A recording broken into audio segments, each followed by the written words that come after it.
वही स्त्री परम पद में आरूढ़ होती है जो अपने पति को भगवान का स्वरूप समझती है। मेरे लिए मेरे भगवान मेरे पतिदेव हैं, भगवान सब में विराजमान है। फिर अपने पतिदेव में भगवान मान ले तो बात बन जाए। पर ऐसा नहीं कि पत्नी पति को भगवान माने और पति पत्नी को, ऐसा नहीं। पत्नी के प्रति भी भगवत भाव रखना चाहिए, क्योंकि उसमें भी भगवान विराजमान है। पत्नी को चाहिए कि पति की आज्ञा में रहे, उनकी सेवा में रहे, उनके अनुकूल रहे। पति को प्रसन्न रखना उसका परम कर्तव्य है। ऐसे ही पत्नी के प्रति पति का भाव होना चाहिए कि वो भी उनके अनुकूल रहे, उनको प्रसन्न करने की चेष्टा करे, तभी गृहस्थ धर्म परिपूर्ण माना जाएगा। जो अपने पति को ईश्वर मानती है उसे पतिव्रता कहते हैं। जो पतिव्रता होती है वो परम पद में आरूढ़ होती है। कितना बड़ा बल पतिव्रता का। अनुसुईया जी की परीक्षा लेने के लिए ब्रह्मा विष्णु महेश तीनों भगवत स्वरूप गए, तो भगवान विष्णु, भगवान शंकर, भगवान ब्रह्मा जी 6-6 महीने के बालक बन गए, पालने पे झुला दिया। पर ब्रह्म परमात्मा को एक पतिव्रता ने पालने पे झुला दिया। काफी समय हुआ, तीनों देवियां आई नारद जी के द्वारा प्रेरित होकर के। उन्होंने देखा 6-6 महीना के बालक, तब विनय की। तो उन्होंने कहा धैर्य रखो, जब जवान होंगे तब हम ब्याह करेंगे आपसे, फिर आप ले जाना। अनुसुईया जी के चरणों में पड़ गई तीनों देवियां। तब उन्होंने प्रभु से प्रार्थना की कि प्रभु ये पालने में आप हमें जो बाल सुख दिए, आप हमें वो सुख छीन नहीं सकते, आप हमें वो सुख प्रदान करें, फिर जाएं। तो भगवान श्री हरि के अंश से दत्तात्रेय जी, भगवान महादेव जी के अंश से दुर्वासा जी और भगवान ब्रह्मा जी के अंश से महात्मा चंद्रमा मुनि, ये तीन उन्हीं पालने पे फिर गए। ये पतिव्रता के सामर्थ्य यमराज की बुद्धि को चक्कर में डाल दिया और सत्यवान को और अपने पूरे मातृपक्ष और पितृपक्ष दोनों को महान बना करके अपने पति की आजीवन के लिए आयु मांग ली। बड़ी सामर्थ्य है पातिव्रत धर्म में। जो स्त्री अपने पति के अनुकूल रहकर पातिव्रत धर्म का, अब ये धर्म सब शास्त्रों में लिखे रह गए भाई। साध्वी स्त्री को चाहिए झाड़ू लगाते समय, पोछा लगाते समय, लीपते समय, चौक पूरते समय, अपने शरीर को सजाते समय मधुर मधुर भगवान का नाम स्मरण करें। भगवान का नाम स्मरण, कितना बढ़िया भजन है।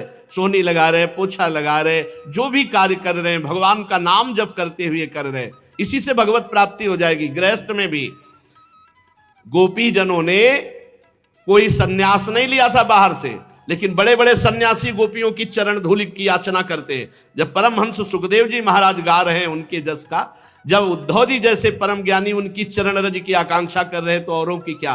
बृहस्पति शिष्य परम ज्ञानी महात्मा भगवान श्री कृष्ण के अभिन्न स्वरूप उद्धव जी याचना करते हैं कि वृंदावन की गोपियों की चरण रज हमारे माथे पे लगे। क्यों? क्योंकि हर समय लीपते बुहारते, हर समय भगवान का स्मरण कर रहे हैं, भगवान की मंगल लीलाओं का स्मरण कर रहे हैं। जो गृहस्थ में रहते हुए पति पत्नी विनम्र, झगड़ा नहीं, इसीलिए बड़ा संकट में है गृहस्थ धर्म और विरक्त धर्म दोनों। विरक्त धर्म इसलिए है कि आप जैसे अपवित्र आचरण करके हमें भिक्षा देंगे, वैसे ही हमारी बुद्धि होगी। अगर अधर्म आचरण करके दोगे तो हमारी बुद्धि भ्रष्ट हो जाएगी। अधर्म आचरण क्यों? अन्न खा रहे हैं, जैसा खाए अन्न वैसा बने मन। अगर आप धर्म से कमा कर एक रोटी हमें देंगे, वो जब हम खाएंगे तो हमारी बुद्धि भजन करेगी। और गृहस्थ धर्म में जब तक पवित्रता नहीं है तब तक सब बेकार है। देखो, ना मन पवित्र, ना तन पवित्र, ना विचार पवित्र, तो क्या गृहस्थ धर्म। जो विनम्र है, विनयी है गृहस्थ, इंद्रिय संयमी है। कहां इंद्रिय संयम? यहां तो इंद्रियों का खुला व्यभिचार शुरू है, खुला व्यभिचार। गृहस्थ धर्म महान धर्म है, जिससे विरक्त भी वहीं पैदा हुए, बड़े बड़े आचार्य गुरुजन भी उन्हीं गृहस्थों के यहां पैदा हुए। तो गृहस्थ धर्म कोई छोटा धर्म नहीं है, पर बड़ा महान धर्म है। महान इस बात में है कि वो गृहस्थ होते हुए विनयी है, वो गृहस्थ होते हुए इंद्रिय संयमी है, वो गृहस्थ होते हुए पवित्र है, भगवान का भजन करता है, इसलिए महान है। जो प्रिय वचनों से आए हुए अतिथि की सेवा करता है। तुम्हारे दरवाजे पे कोई आ गया, मधुर वचन, आइए स्वागत है आपका, कम से कम आसन और जल, बैठिए, पानी पीजिए, इतना तो सब कोई कर सकता है। भोजन और आगे की बातें ना हो तो हाथ जोड़ दे, पर आए हुए दरवाजे पर भिक्षुक, अतिथि कोई भी आया हो, प्रिय वचन, आसन और जल, 3 चीजें तो सबको ही दे सकता है। प्यार से बोल सकते हो, पानी के लिए पूछ सकते हो, एक आसन पे बैठाल सकते हो। इसके बाद वो जो मांग रहा है हमारी सामर्थ्य नहीं, हमारी श्रद्धा नहीं, तो मना कर सकते हैं। अपने कर्तव्य में सावधान रहे, पवित्र प्रेम पूर्ण व्यवहार करे। जो पति परायणा होती है और जो एक पत्नी व्रत होता है, उसके यहां भले वैभव न दिखाई दे, लेकिन उसके यहां शांति होगी, सुख होगा, एक आनंद होगा। अब मेहनत करके पति कमा के आ रहा है और घर में व्यभिचारिणी स्त्री है और ये देख करके उसकी छाती जल रही, या पत्नी बहुत धर्मात्मा है, पति व्यभिचारी है तो उसका हृदय जल रहा है, ये बहुत गलत है। अपने धर्म को समझो। ये शरीर का जो व्यभिचार प्रवृत्ति है ये नरक पहुंचा देगी। पति वंचक पर पति रति करई, रौरव नरक कल्प सत परई। जो स्त्री अपने पति को छलावा करके दूसरे पुरुष से सहवास करती है वो रौरव नरक पर। अगर पुरुष दूसरी किसी पत्नी से ऐसा करता है तो फिर नरकों के वर्णन में सुना ही है कि लोहे की स्त्री जलती हुई और कल्पों तक फिर चिपकाया जाता है, ले आलिंगन करो, फिर वहां हाय हाय मचता है। इसलिए होश में। जो गृहस्थ धर्म, नारद जी वर्णन कर रहे हैं, जो गृहस्थ धर्म में पति पत्नी एक भाव प्रेम संबंध और बड़े पवित्र रहते हैं, विनयी हैं, उनके घर में भले आपको करोड़ों अरबों रुपया न दिखाई दे, लेकिन शांति होगी, सुख होगा, बड़ा आनंद रहता है। गृहस्थ धर्म बड़ा, ऐसा थोड़ी कि निकृष्ट कोई गृहस्थ धर्म है। युधिष्ठिर जी जो चोरी नहीं करते और जो पाप कर्म नहीं करते, वो अपने आप शांति और सुख को प्राप्त होते हैं। पर सावधान रहे, चोरी करना और अन्य पाप कर्म करना, इनसे अपने आप को बचावे। श्री देवर्षि नारद जी कहते हैं, जो धर्म से चलता है तो कुल परंपरागत लक्ष्मी चलती रहती है।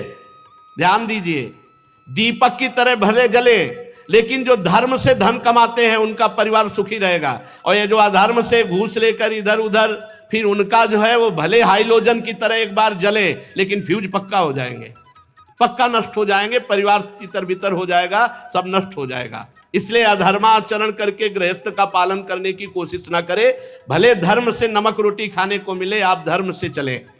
ये भारतवर्ष वेददर्शी ऋषि मुनियों का देश है, ये गर्व का विषय है। हम भारतवासी हैं। ये सब देशों जैसा यहां व्यवहार नहीं है, पशुता, आसुरी प्रवृत्ति, केवल इंद्रियों का पोषण, ऐसा नहीं। ये धर्म का पालन करने वाला देश है। एक प्रसंग में भाई जी ने लिखा था कि अकबर सम्राट जब राजपूतों को परास्त किया तो सैकड़ों लाशें बिछी हुई थी। रात्रि के समय कुछ अंगरक्षकों के साथ वो ये देख रहा था, खुशी मना रहा था कि बहुत से राजपूतों को मारा गया। तो उसी में देखा कि एक नवीन अवस्था का राजकुमार दीपक लेकर शवों के चेहरे को देख रहा है।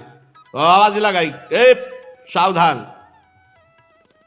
तत्काल तलवार खींच करके खड़ी हो गई। वो कोई राजकुमार नहीं थी, वो राजकुमारी थी।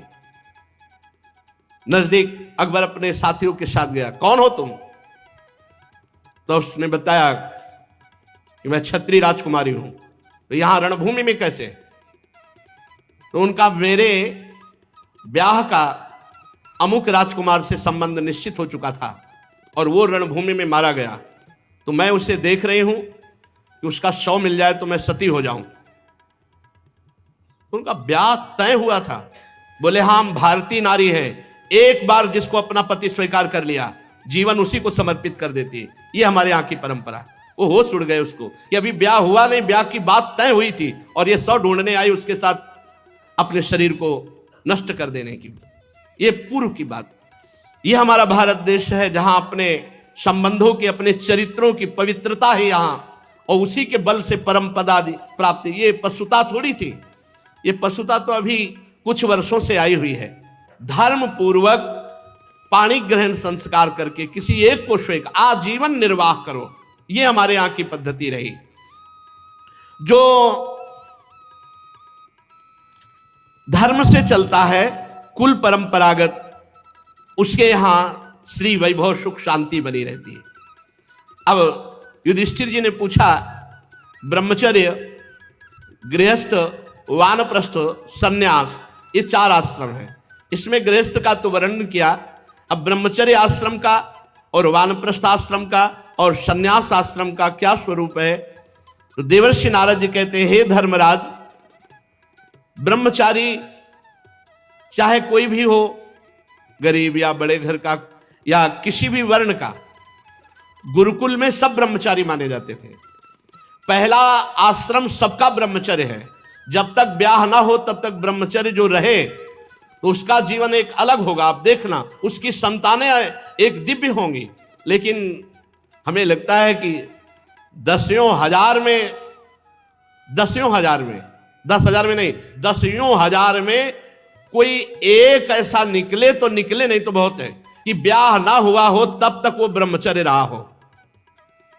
अब जो समय चल रहा है 10,000 में कि ब्याह ना हुआ हो और वो 20-22 वर्ष तक ब्रह्मचर्य रहा हो, ये तो मतलब अलौकिक पुरुष का अवतार समझो, अलौकिक पुरुष का अवतार समझो। अगर वो ऐसा गुरुकुल में निवास करना, ये तो प्रथा ही खत्म हो चुकी एक तरह से, कहीं कहीं ऐसा है। लेकिन उसमें भी कह रहे हैं 10,000 में कोई ऐसा बिरला होगा जो किसी प्रक्रिया से अपने ब्रह्मचर्य को जब तक ब्याह नहीं हुआ तब तक नष्ट नहीं किया। गुरुकुल में निवास करना, ब्रह्मचारी को अपनी इंद्रियों को वश में करना होता है।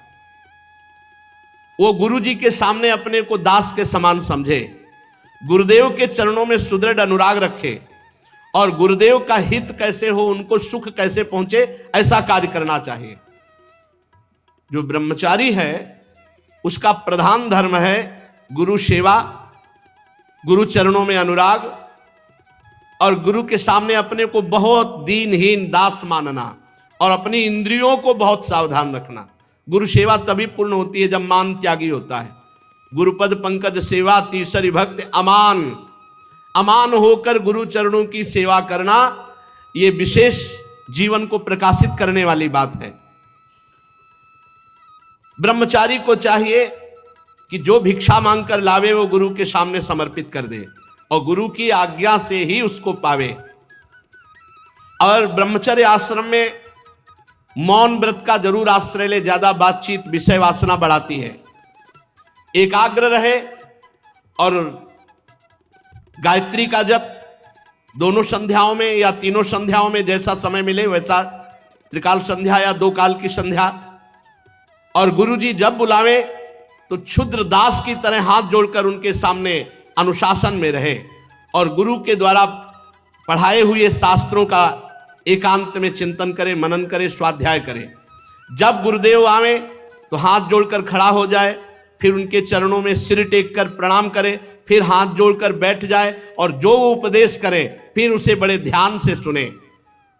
ब्रह्मचारी को चाहिए मेखला, मृगचर्म, वस्त्र, जटाजूट, दंड, कमंडल, यज्ञोपवीत और कुशा ये हर समय धारण करे। ये अपने लोग भगवत कृपा से मृगचर्म हटा करके और सब धारण किए। मेखला भी धारण थी मूंज की और वस्त्र श्वेत और जटाएं भी थी और दंड पलाश का और कमंडल और यज्ञोपवीत और कुशा चोटी पे और 108 कुशा की मुट्ठा और गायत्री अनुष्ठान।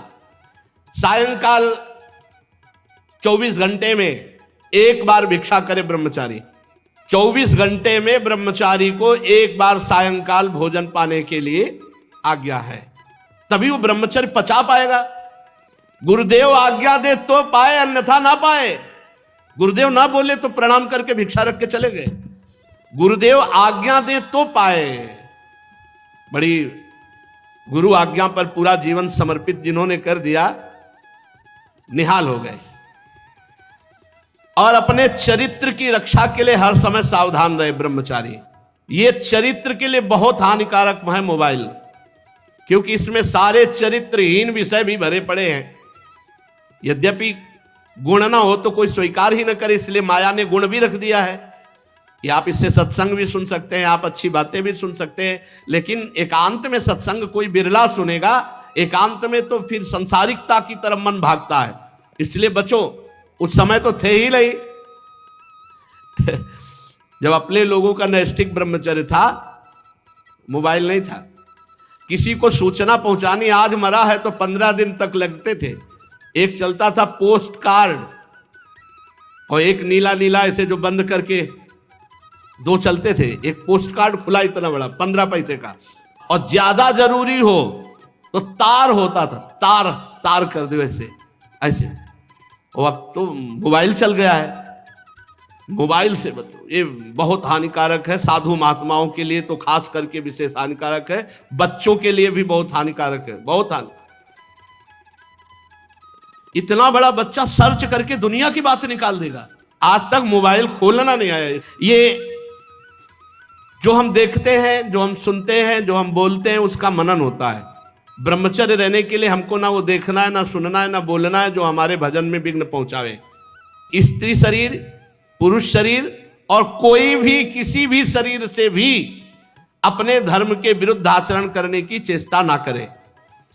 जो ब्रह्मचर्य से आजीवन ब्रह्मचर्य, क्योंकि ब्रह्मचर्य से गृहस्थ आश्रम भी जाया जाता है और ब्रह्मचर्य से विरक्त आश्रम, ब्रह्मचर्य दोनों के लिए अनिवार्य है, चाहे वो गृहस्थ में जाना हो चाहे वो विरक्त में।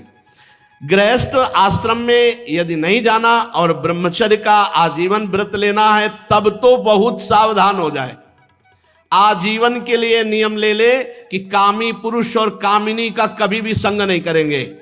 एक हरकत जहां समझ में आ जाए, देखो बुद्धिमान मनुष्य शरीर है, पता चल जाता है एक दृष्टि से, एक हरकत से कि इसका स्पर्श करना, इसका देखना, इसका बोलना किस भाव से है।